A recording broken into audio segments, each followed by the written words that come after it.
శ్రీ సచ్చిదానంద సద్గురు సాయినాథ మహారాజ్ की जय। శ్రీ సచ్చిదానంద సద్గురు అలివేలు మంగమ్మ సహిత భరద్వాజ మహారాజ్ की जय। శ్రీ సచ్చిదానంద సద్గురు నాంపల్లి బాబా మహారాజ్ की जय।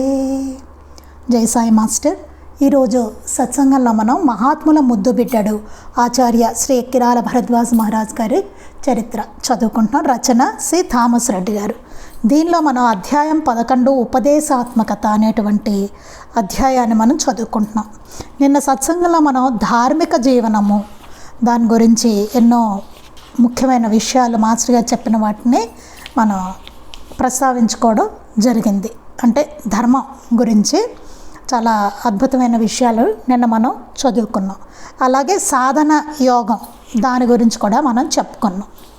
తర్వాత నిత్య సాధనకు వేదిక చుట్టూ ఉన్న ప్రపంచమే అని కూడా మనం చదువుకోవడం జరిగింది। దీనికి ఏం చెప్పారంటే మాస్టర్ గారు, పశుపక్షాదులలాగా జీవించడంలో తృప్తి చెందక సృష్టి గురించి దాని పరమావధి గురించి అన్వేషించి పరిజ్ఞానాన్ని పొందజూడడం మానవ నైజంలోని ముఖ్య అంశం అని చెప్పారు। అంటే పశుపక్షాదుల్లాగా మనం జీవించడంతో తృప్తి చెందకుండా సృష్టి గురించి ఆలోచించడం, దాని అసలు మన ఏంటి, మన జీవిత పరమావధి ఏమిటి, అసలు మనం ఎందుకు ఏమిటి అని అన్వేషించి పరిజ్ఞానాన్ని పొందజూడడం అనేది మానవ నైజంలోనే ముఖ్య అంశము అని చెప్తున్నారు।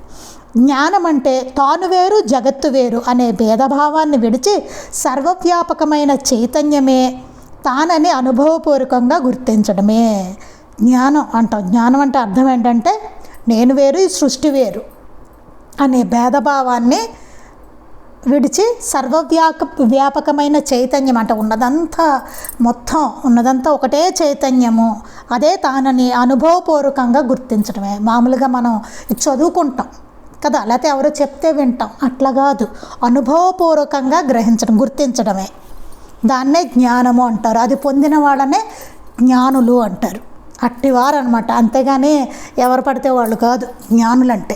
చాలా జాగ్రత్తగా ఇది గుర్తుపెట్టుకోవాలి, మహనీయులందరూ అట్టి వాళ్ళు అనమాట। ఇక్కడ మనం ఏమనుకున్నామంటే వాస్తవం అనుభవం తేడా గమనించాలి।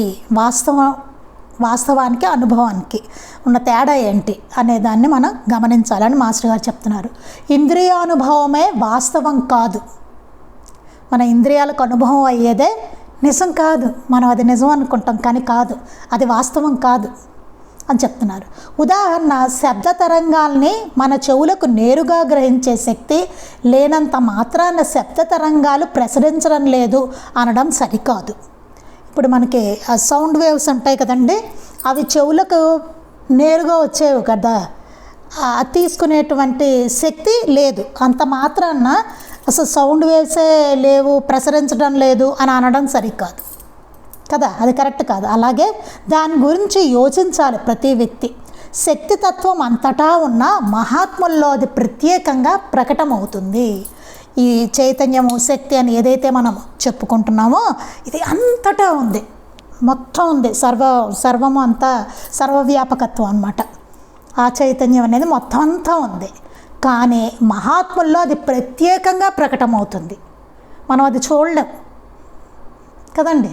మొత్తం అంతా ఉన్నదంతా బాబా అని చెప్పాం, ఏది చూస్తే నాకు కనబడ్డా ఆయన కదా। ప్రహ్లాదుడికి మాత్రం తండ్రి అడిగాడు, ఏడు ఈ స్తంభంలో ఉన్నాడు అంటే ఉన్నాడు అన్నాడు, కొట్టేసరికి వచ్చాడు। మరి మన ఎవరైనా అడిగితే ఉన్నాడంటే ఉన్నాడు అంటాం, కానీ చూపించండి చూపించలేను। ఉన్నాడు అని కూడా ఎట్లా అంటాం, మనం చదువుకున్న దాన్ని బట్టి అంటాం, లేదండి మాస్టర్ గారు చెప్పారు లేకపోతే ఇందులో చదువుకున్నామండి అంటాం। ఉన్నాడట, అంతటా నిండి ఉన్నాడట, అంతే కదా। మనకు అనుభవం లేదు, చదువుకోవడం, ఎవరిగా చెప్పడం, పెద్దలు వినడం, దానివల్ల తెలిసిందే తప్ప మనకు అనుభవం లేదు। అందుకని మనకి ఆ శక్తి అంతటా ఉన్నా సరే అది ప్రత్యేకంగా మహాత్ములలో ప్రకటన అవుతూ ఉంటుంది। అందుకే మహనీయులు మనం గుర్తించలేం కాబట్టే వారు రావడం జరిగిందనమాట। మనలాగే వాళ్ళు మానవ రూపంలో దత్తాత్రేయుడే భూమి మీదకి వచ్చి ఉద్ధరిస్తున్నారు మనల్ని। అది ఎలా, ఆవులో పాలున్నా పొదుగులో మాత్రమే లభించినట్లు, పాలు ఉంటాయి ఆవులో, మరి ఆ పాలు కావాలంటే ఎట్లా పొదుగులో మాత్రమే ఉంటాయి కదా. ఆ పాలు పితికితేనే వస్తాయి, దాని పొదుగులోనే ఉంటాయి పాలు.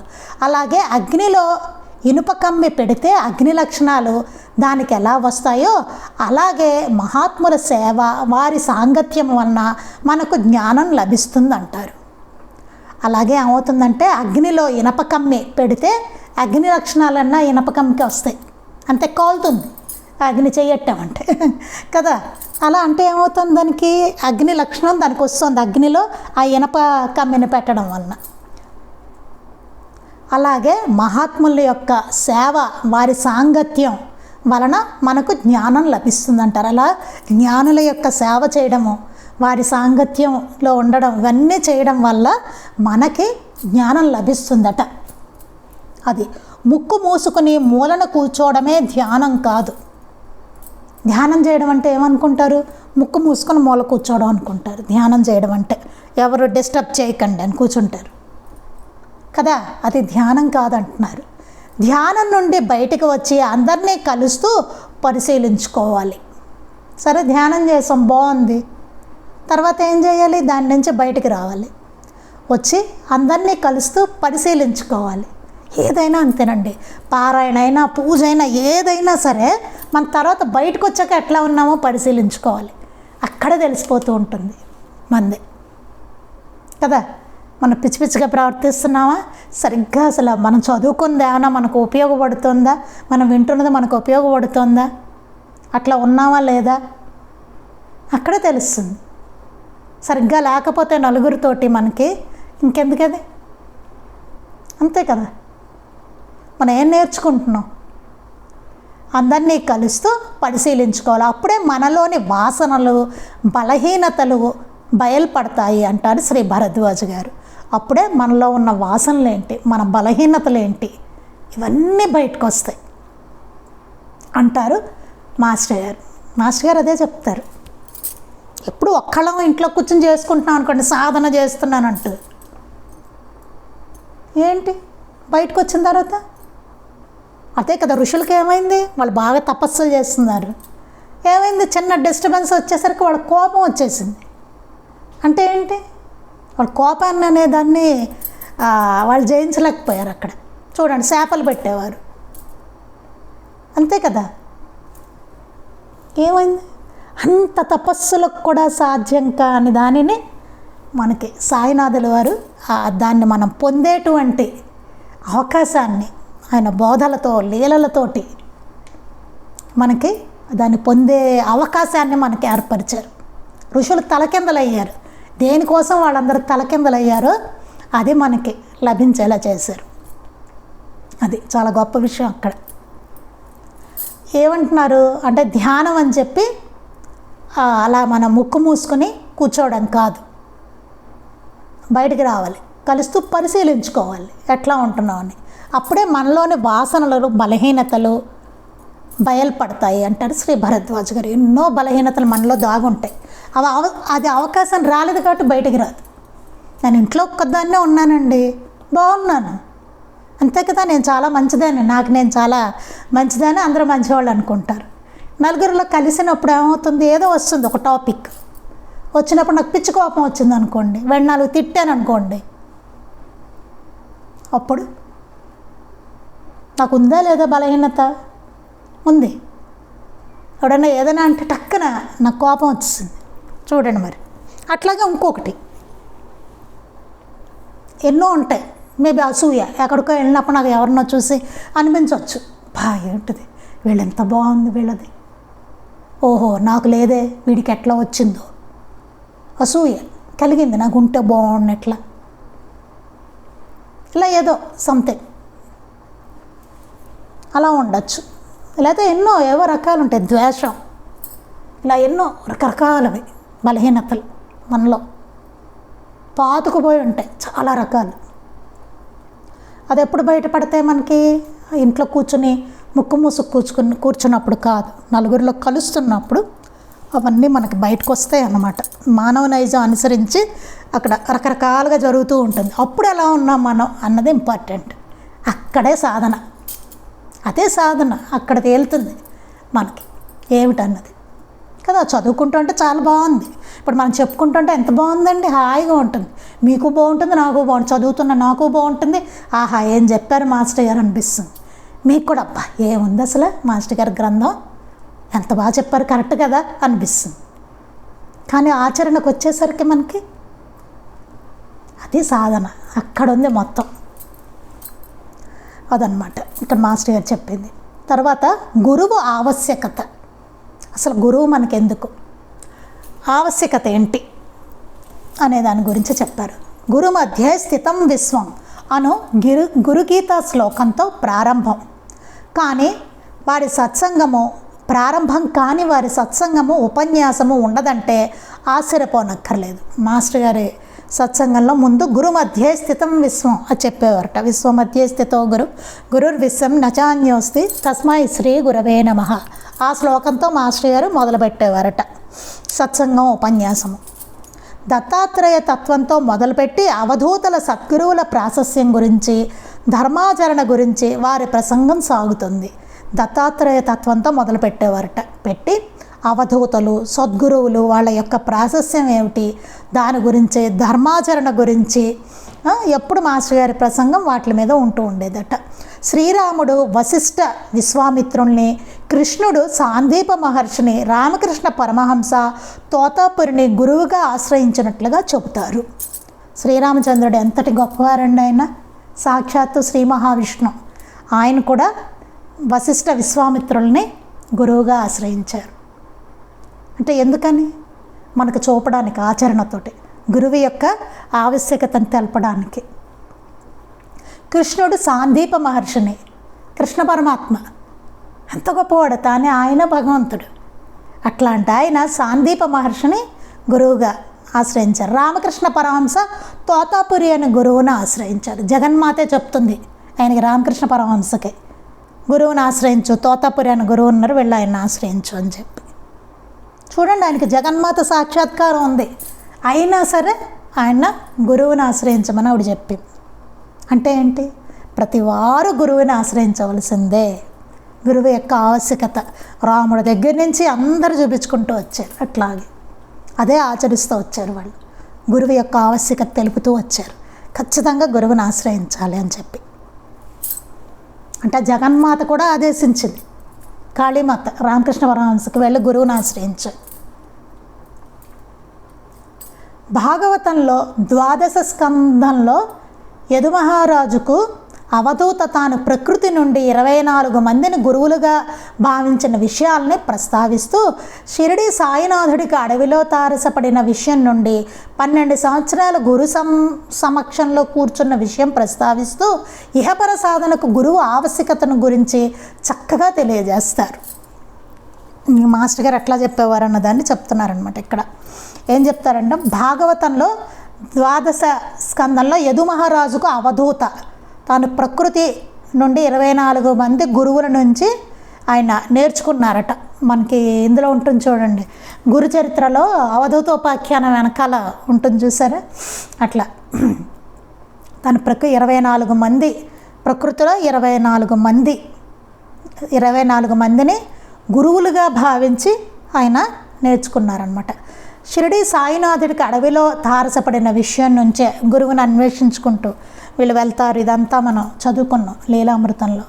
12 సంవత్సరాలు బాబా గురు సమక్షంలో కూర్చున్న విషయం ఎట్లా ఉండేది, గురు సన్నిధి ఆయనకి 12 సంవత్సరాలు, అది కూడా చదువుకున్నాం మనం. ఏపర సాధనకు అంటే ప్రతి వాళ్ళు చెప్పింది ఏంటంటే గురువుని ఆశ్రయించవలసినదే, మేమందరం కూడా అట్లాగే వచ్చాం అని చెప్పారు. ఇహపర సాధనకు గురువు ఆవశ్యకతను గురించి చక్కగా తెలియజేస్తారు. ఇహము పరము ఈ రెండిటికి మనకి గురువు ఆవశ్యకత. మనం ఏమనుకుంటాం, గురువుగారు అనేసరికి అదేదో ఆధ్యాత్మికత పరానికే సంబంధించింది కాబోలు అని అనుకుంటాం. ఇహానికి పరానికి కూడా ఆయనే చక్కగా తెలియజేస్తారు. వైద్యుడిచ్చిన పథ్యం మందు పుచ్చుకోకుండా వైద్యుడి పేరు స్మరిస్తే లాభం లేదంటూ క్షణక్షణం ఆత్మవికాసానికై పాటుపడడమే మానవ జీవిత లక్ష్యం కావాలి అని ప్రబోధిస్తున్నారు శ్రీ భరద్వాజ్ గారు. ఇది చూడండి, వైద్యుడిచ్చిన పథ్యం మందు పుచ్చుకోకుండా వైద్యుడి పేరు స్మరిస్తే లాభం లేదు. ఇప్పుడు మనం బాబా బాబా బాబా లేకపోతే మాస్టర్ గారు అంటున్నాం, చదువుతున్నాం, బాగానే ఉంది. కానీ ఆయన ఇచ్చిన మందు తీసుకోవాలి కదా, పచ్చం చేయాలి కదా. అవన్నీ చేయకుండా కుదరదు, ఆచరించాలి. సాధక బాధకాలు వస్తూ ఉంటాయి, వచ్చినా సరే పట్టుదలగా మనం ముందుకెళ్తూ ఉండాలి. ఏమవుతుంది, ఏంటి, ఎట్లాంటి భావాలు మనకు వస్తున్నాయి, ఎట్లా సరి చేసుకోవాలి, దాన్ని మనం ఎలా ఉండాలి, బాబా చెప్పిన బోధనలు ఎట్లా మనం ఆచరించాలి, ఇవన్నీ చూసుకుంటూ రావాలి. దీనికి ఎగ్జాంపుల్గా ఏం చెప్పారంటే, ఒక వైద్యుడి దగ్గరికి వెళ్ళాం. మనం రోగం వచ్చింది, సరే వైద్యుడి దగ్గరికి వెళ్ళాం. వెళ్తే ఆయన ఏవో మందులు రాసి ఇచ్చాడు అనుకోండి, పోనీ అక్కడ వరకు వెళ్ళి వచ్చేసాం అనుకోండి, రోగం తగ్గుతుందా? తగ్గదు. ఆయన చెప్పిన మందు మనం వేసుకోవాలి, కొనుక్కొని మందు వేసుకోవాలి. పచ్చని చెప్తే పచ్చం పాటిస్తూ ఉండాలి. అలా చేస్తేనే మన రోగం తగ్గుతుంది. ఊరికే డాక్టర్ దగ్గరికి వెళ్ళిరా అంటే వెళ్ళొచ్చేస్తే తగ్గదు కదండి. అలాగే బాబా బాబా తగ్గదు. ఆయన అసలు ఏం చెప్పారు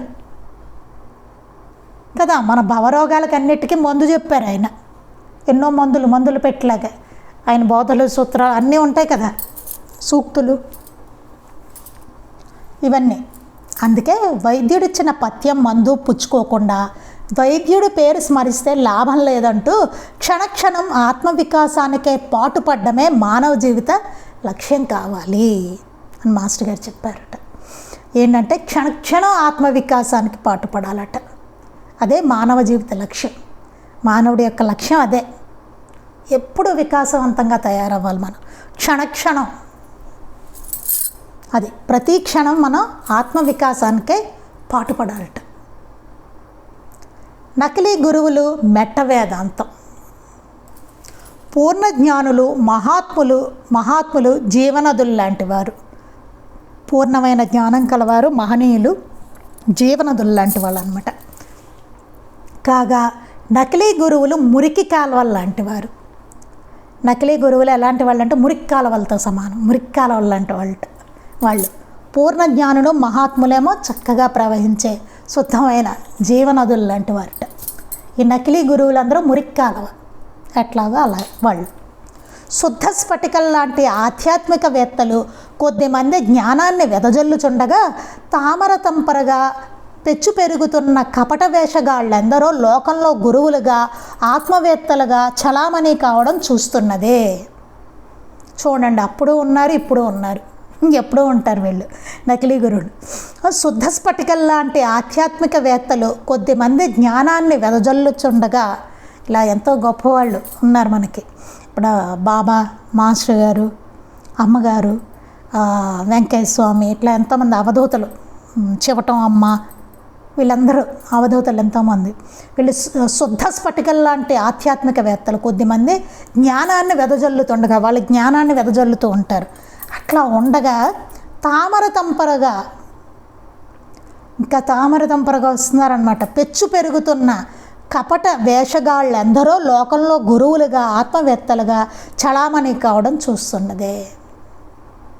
ఈ కపట వేషగాళ్ళు వీళ్ళందరూ పెచ్చు పెరిగిపోతున్నారు లోకంలో, గురువులుగా ఆత్మవేత్తలుగా చలామణి అయిపోతూ ఉంటారు. వారే గురువులు అని చెప్పుకుంటూ ఉంటారు, లేదా వాళ్ళ దగ్గర ఉన్న శిష్యులే వీళ్ళని గురువులుగా చేసేస్తూ ఉంటారు. చేసేసరికి గురువు గారు అనేసరికి ఏమవుతుంది, ఈ పదవి ఏదో బాగుంది అనిపిస్తుంది. అంతటితో మనసు కూడా మారుతుంది, అది కూడా ఛాన్స్ ఉంటుంది, మనలో కూడా ఉంటుంది. అలా ఆత్మవేత్తలుగా వాళ్ళన్నీ సాధించిన వాళ్ళలాగా చెప్పేస్తారు కబుర్లు కదా, చూస్తున్నదే. ఒక్కసారి పరమార్థం కొరకు, పరమేశ్వరుని సేవ కొరకు సర్వబంధాలు తెంచుకున్న స్వామీజీలు తిరిగి శిష్యుల ద్వారా సేకరించిన ధనంతో వాహనాల్లో తిరుగుతూ, భవంతుల్లో నివసిస్తూ, భోగ విలాసాలను అనుభవించడం కక్కిన కూటి కోసం ఆశించే కుక్కల్లాంటిదే. ఇంత నిర్మోహమాటంగా చెప్పేవారు మాస్టర్ గారు.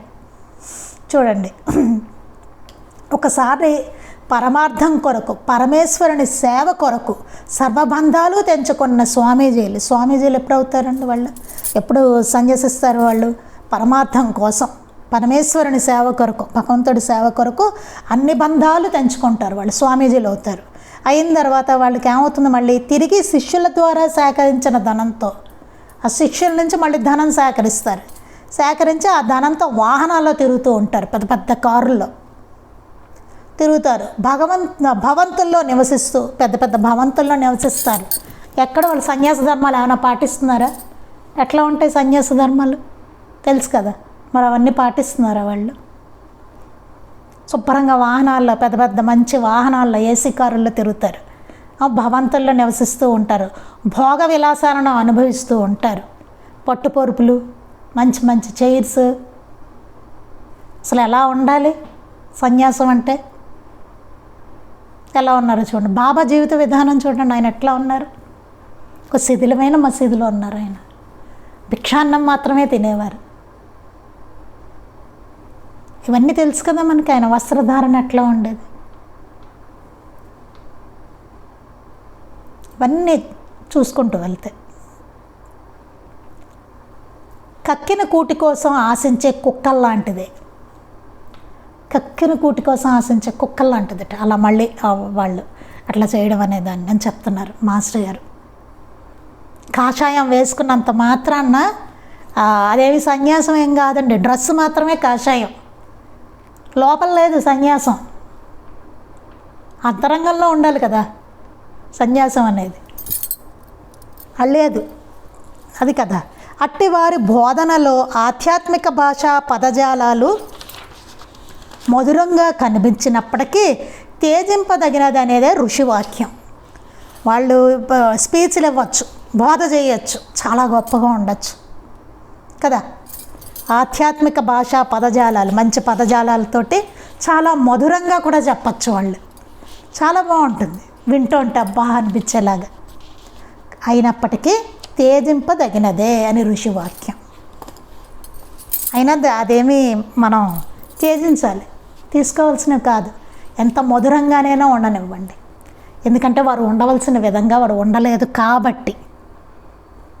ఆ బోధ గొప్పదేం కాదు. విషయాలు గొప్పదా అయితే అవ్వవచ్చును గాక, కానీ దానికి అర్హులు కాదు వాళ్ళు చెప్పడానికి. అవన్నీ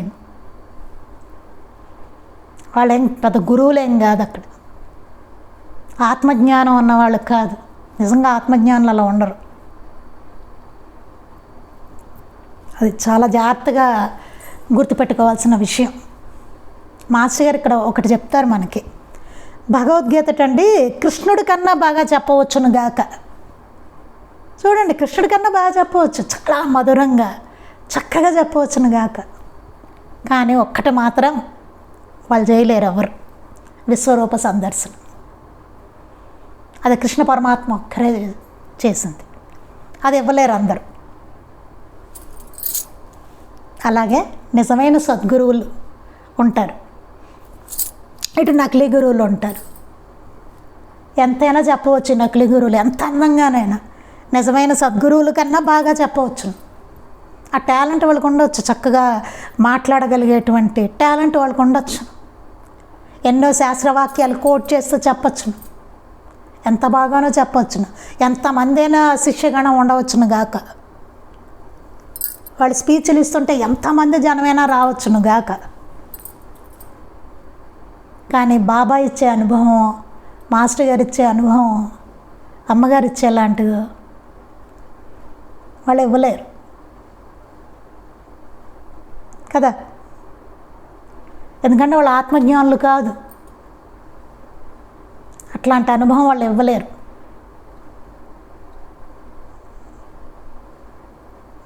ఎక్కడ పిలిచినా పలుకుతారు బాబా. అదే కదా లీలామృతం అంతా. మాస్టర్ గారు, అమ్మగారు ఇప్పటికీ లీలలు, బాబా, మాస్టర్ గారు, అమ్మ వీళ్ళ లీలను మనం చూస్తూనే ఉన్నాం. పిలిస్తే అట్లా పలుకుతారు, ఆపదలో రక్షిస్తున్నారు కదా. ఎన్నో అసాధ్యమైనవి కూడా జరుగుతున్నాయి, అవునా. ఇదంతా బాబాకు చూసుకుంటే అన్ని జీవుల్లోనూ ఆయనే ఉన్నారని నిరూపణ ఇచ్చారు. కృష్ణ పరమాత్మ విశ్వరూప సందర్శన ఇచ్చినట్టుగా బాబా మళ్ళీ ఇచ్చింది బాబానేమో అంటారు మాస్టర్, ఇంకెవరు లేరే. అన్ని జీవుల్లో నేనే ఉన్నాను అనేటువంటి నిరూపణ ఇచ్చారు ఆయన. అట్లాంటివి ప్రసాదించలేరు వాళ్ళు. ఎన్నైనా చేయవచ్చును గాక. శ్రీ సాయి నిజమైన ఫకీర్లు చాలా అరుదు అన్నారు. అప్పట్లో బాబానే అన్నారు, నిజమైన ఫకీర్లు చాలా అరుదు. ఆయన చెప్పారు అప్పట్లో. భగవాన్ రమణ మహర్షి, రామకృష్ణ పరమహంస, క్రీస్తు, మహమ్మద్, కబీరు, ఇంకెందరో జ్ఞానుల అవధూతల జీవితాన్ని పరిశీలిస్తే సింపుల్ లివింగ్, హై థింకింగ్గా జీవితాలు ఉండాలన్నది తెలుస్తున్నది. వారి జీవితాలు చూస్తే మనకు అర్థమవుతుంది. బాబాని చూడండి, నెక్స్ట్ రమణ భగవాన్ని చూడండి, రామకృష్ణ పరమహంసని చూడండి, క్రీస్తుని చూడండి, మహమ్మద్ ప్రవక్తను చూడండి, కబీర్ని చూడండి, ఇలా ఇంకెందరో జ్ఞానుల అవధూతల జీవితాలను పరిశీలిస్తే సింపుల్ లివింగ్, హై థింకింగ్, చాలా సింపుల్ లివింగ్ ఉంటుంది, హై థింకింగ్,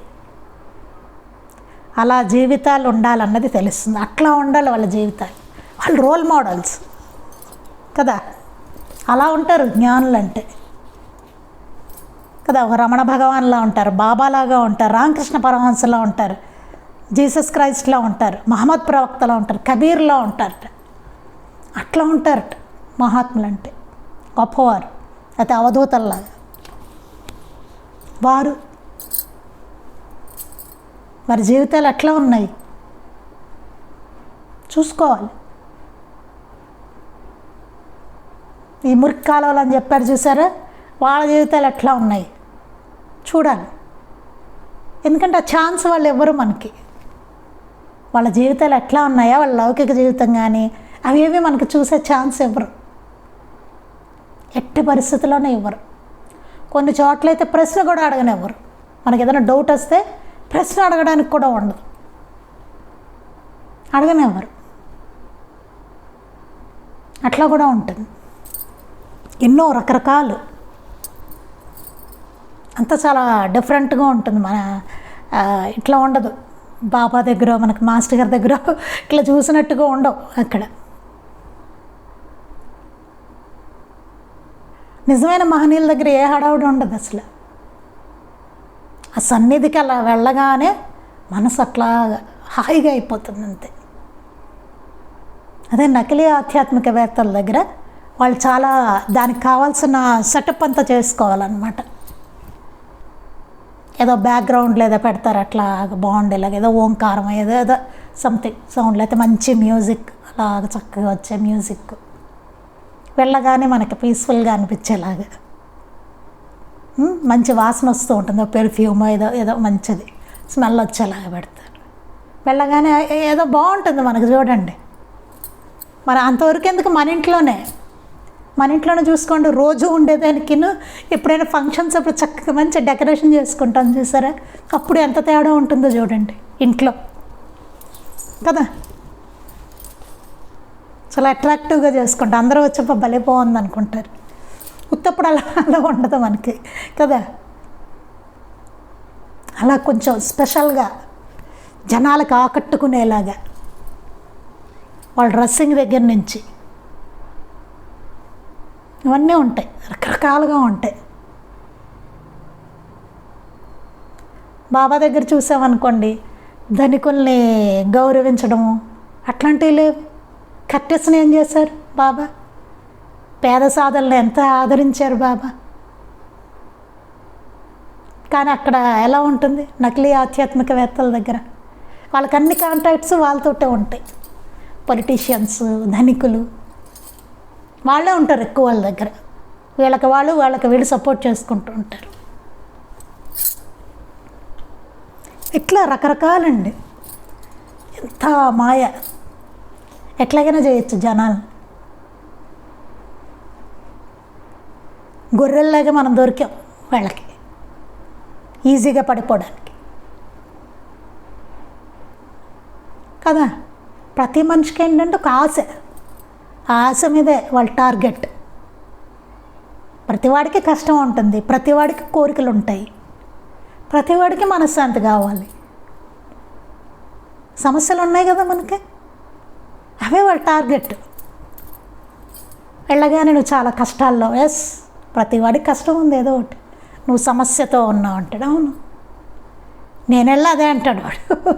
నాకు సమస్యలు ఉంటాయి కదా, ప్రతి వాడికి ఏదో సమస్య ఉంటుంది.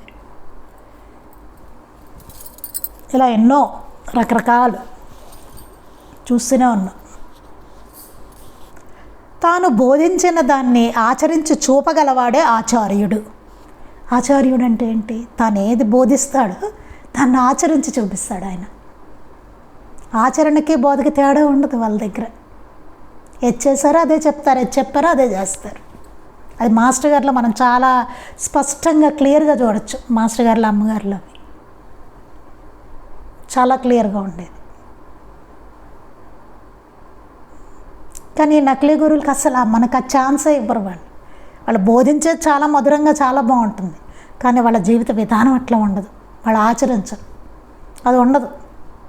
పైన కూర్చొని చెప్తారు అంతే కబుర్లు, కానీ ఉండదు. అది చాలా మధురంగా ఉంటుంది చెప్పేటప్పుడు. నేను చెప్పట్ల కూర్చుని అట్లాగే, కానీ వాళ్ళ ఆచరణలో ఉండదు. ఇవన్నీ చాలా జాగ్రత్తగా మనం పరిశీలించుకోవాల్సిన విషయాలు. తాను బోధించిన దాన్ని ఆచరించి చూపగలవాడే ఆచార్యుడు. ఆత్మపరిపాకం లేక తాము తరింపకనే ఇతరులను తరింపజేయ పూనుకోవడం నరకహేతువు. చూడండి, ఆత్మపరిపాకం లేక తాము తరింపకనే, వాళ్ళు తరింపలేదు, ఆత్మపరిపాకం లేదు, ఇతరులను తరింపజేయ పూనుకోవడం, నేను మిమ్మల్ని తరింపజేస్తాను అంటే ఎట్లా? నరకహేతువు. వీడు నరకానికి పోతాట. అలా మోసం చేసేవాళ్ళందరూ. తర్వాత పెద్ద క్యూ ఉంటుంది అక్కడ నరకంలో. ఇలా ఆధ్యాత్మికంగా మోసం చేసేవాళ్ళ క్యూ ఒకటి ఉంటుంది అక్కడ. అట్టి వారి బోధ స్వీకరించడం కూడా శాస్త్రాల్లో నిషేధించబడ్డది. అట్టి వాళ్ళు ఎంత మధురంగానైనా చెప్పవచ్చుగాక బోధ నిషేధించతగినది అని శాస్త్రాల్లో కూడా చెప్పారు. నిషేధించబడండి, వెనకండి వాడు ఏం చెప్పినా సరే అని చెప్పారు. శాస్త్రాల్లో కూడా అదే చెప్పారు. వాడికి అర్హత లేదు, అసలు బోధించే అర్హత లేదు వాడికి, నిషేధించాలి వాళ్ళని అంటూ ఒక ఇతిహాస ఉదాంతాన్ని చెప్తారు శ్రీ మాస్టర్ గారు. దీనికి ఒక ఇతిహాసం ఉదాహరణ చెప్పారట మాస్టర్ గారు. అదేంటన్నది రేపు చదువుకుందాం. చాలా ముఖ్యమైనదండి ఇది, చాలా చాలా ముఖ్యమైనది. రేపు చదువుకుందాం దాన్ని మనం. శ్రీ సచ్చిదానంద సద్గురు సాయినాథ మహారాజ్ కి జై. శ్రీ సచ్చిదానంద సద్గురు అలివేలు మంగమ్మ సహిత భరద్వాజ మహారాజ్ కి జై. శ్రీ సచ్చిదానంద సద్గురు నాంపల్లి బాబా మహారాజ్ కి జై. గురుదేవ దత్త అవధూత చింతన. లోకా సమస్తాః సుఖినో భవంతు. లోకా సమస్తాః సుఖినో భవంతు. లోకా సమస్తాః సుఖినో భవంతు. జై సాయి మాస్టర్.